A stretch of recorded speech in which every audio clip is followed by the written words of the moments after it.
In this video, we'll be showing you some important settings to change on your Happy Japan when you first get it unboxed and set up. To start, we'll need to select our menu icon down on the bottom right, and on the left-hand side of the panel, we'll need to navigate over to our Options page. In Options, we'll select the first one where it looks like a machine with a wrench on the top right. From here, some important settings to change. First, we'll need to change option number 3, thread break back. Standard from factory, it's going to be on 6.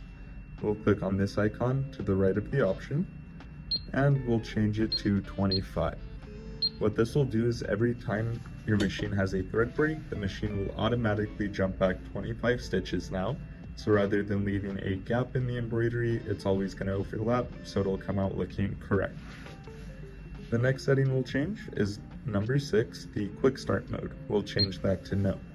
On flats, this option is fine to have on, but when we're embroidering hats, if we leave this option on, there's a good chance that my needle will still be slightly in the hat as my hat tries to shift, and I could end up breaking needles. Next, we'll use these green arrows to navigate through everything.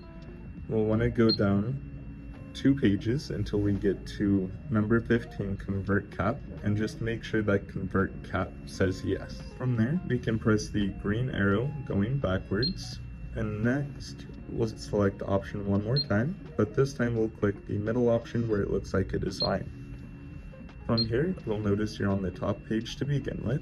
We'll need to use the green arrows to get down to our bottom page here, and needle number 11 folder select, we'll want that on. What that'll do is every single time I load a design into my machine from a USB, it'll stop me and give me an option to place that design in any one of my folders in my patterns page. That way I can start to organize.